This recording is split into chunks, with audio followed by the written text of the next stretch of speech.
Hello dear साथियों, आप सभी का स्वागत है हमारे चैनल के अंदर अर्जुन सोनी समर क्लासेस के अंदर। तो आज की इस वीडियो में हम फिजिक्स का महत्वपूर्ण टॉपिक चालक यानी कि कंडक्टर, विद्युत रोधी यानी कि इंसुलेटर, अर्धचालक यानी कि सेमी कंडक्टर के बारे में अपने जानेंगे। तो स्टार्ट करते हैं हमारी आज की इस वीडियो को बिना किसी देरी के। तो सबसे पहले इसमें बताया गया कि चालक यानी कि कंडक्टर क्या होते हैं। सबसे पहले अपने ये जानेंगे कंडक्टर यानी कि चालक किसे कहते हैं। वह पदार्थ जिनमें विद्युत धारा का प्रवाह हो जाता है उन पदार्थों को चालक कहते हैं। यानी वे वस्तुएं जिनमें क्या हो जाए, विद्युत धारा का प्रवाह हो जाए, जिसमें करंट का फ्लो हो जाए, जिसमें करंट जाता है। ठीक है, यानी ऐसी वस्तुओं की बात कर रहा हूँ जिसमें करंट आता हो। ठीक है, तो उन वस्तुओं को अपने क्या कहते हैं, चालक कहते हैं। तो यही इसकी परिभाषा है कि वह पदार्थ जिनसे विद्युत धारा का प्रवाह हो जाता है उन पदार्थों को अपन क्या बोलते हैं, चालक कहते हैं। अब अपने बात करते हैं ऐसे कौन कौन से पदार्थ है जिनमें करंट आता है, जिसमें करंट आ सकता है। तो उसके उदाहरण दे रखे हैं यहाँ पे, जैसे कि चांदी, तांबा, लोहा, एल्यूमिनियम इत्यादि। इन सभी पदार्थों में क्या आ सकता है, इन सभी पदार्थों में करंट आ सकता है और ये सभी क्या है, धातुएं हैं।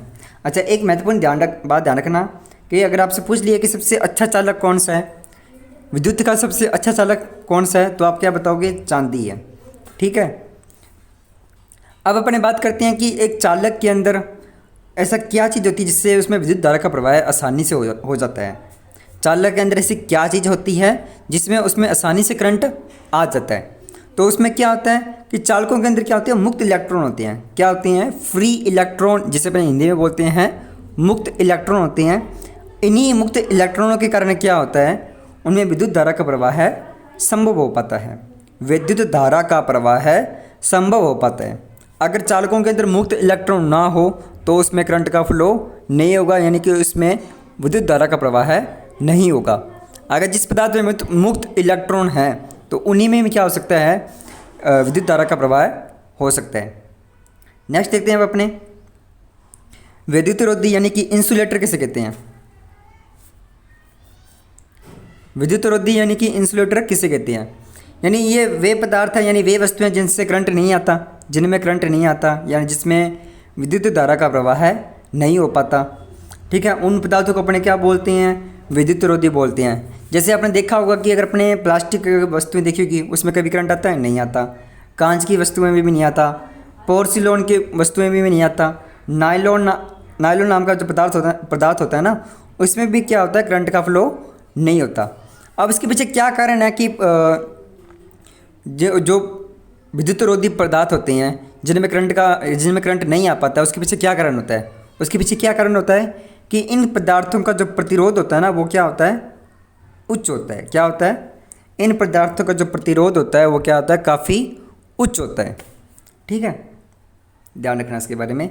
नेक्स्ट अपने देखते हैं सबसे महत्वपूर्ण पदार्थ है जिसे अपने बोलते हैं अर्धचालक यानी कि सेमी कंडक्टर। ठीक है, यानी ये कौन से पदार्थ होते हैं, इनके बारे में जानना बहुत ज़्यादा इंपॉर्टेंट है और एग्ज़ाम के अंदर ये क्वेश्चन जरूर पूछाते हैं यहाँ से। ठीक है, और कंपटीशन एग्ज़ाम की दृष्टि से भी इंपॉर्टेंट है और बोर्ड एग्ज़ाम की दृष्टि से भी ये चीज़ इंपॉर्टेंट है। चाहे आप 10th का एग्ज़ाम दो, चाहे 11th का दो, चाहे आप 12th का दो।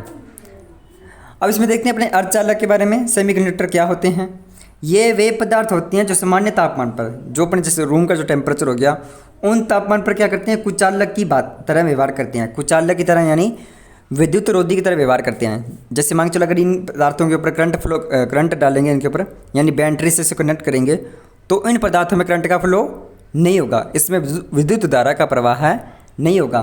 लेकिन जैसे इसको उच्च तापमान पर इसका क्या होगा, जैसे इसको अपना टेम्परेचर हाई करेंगे इस पदार्थ का, जैसे अपने इस पदार्थ का टेम्परेचर यानी तापमान बढ़ाएंगे, तो ये क्या करते हैं, ये चालक की तरह व्यवहार करते हैं। सामान्य तापमान पर क्या करेंगे, ये कुचालक की तरह यानी कि विद्युत रोधी की तरह व्यवहार करेंगे, और जैसे इसका तापमान उच्च कर देंगे तो ये चालक बन जाएंगे यानी कि कंडक्टर बन जाएंगे। तो ऐसे पदार्थों को अपने बोलते हैं अर्धचालक। ठीक है, इसकी बात एक और ध्यान रखना है कि इनकी जो प्रतिरोधकता होती है ना, प्रतिरोधकता, वो कुचालक पदार्थों व चालक पदार्थों की क्या होती है, मध्य होती है। ये एग्जाम में पूछ लेते हैं कि अर्धचालक पदार्थों की प्रतिरोधकता कैसी होती है, कुचालक व चालक पदार्थों के मध्य होती है। उसके बाद इसमें पूछते हैं कि इस अर्धचालक के उदाहरण कौन कौन से हैं। तो इसमें अर्धचालक के उदाहरण बताए गए हैं। पहला तो इसमें है सिलिकॉन, और दूसरा इसमें आता है जर्मेनियम। अर्धचालक के उदाहरण कौन कौन से हैं? सिलिकॉन और जर्मेनियम। तो आई होप दैट कि ये आपको ये चालक, विद्युतरोधी और अर्धचालक वाले जो टॉपिक है अच्छे से समझ में आ गया होगा। वीडियो कैसी लगी है, आपको टॉपिक समझ में आया या नहीं आया, नेक्स्ट टॉपिक आप किस वीडियो पे चाहते हैं, इन बातों के बारे में आप मुझे कमेंट करके ज़रूर बताना। वीडियो पसंद आई तो प्लीज़ वीडियो को लाइक करना। और वे आपके दोस्त या फ्रेंड या रिश्तेदार जो जिनको इसके बारे में कोई भी जानकारी नहीं है या उनको ये टॉपिक समझ में नहीं आया हुआ, तो उसके पास ये शेयर ज़रूर करें।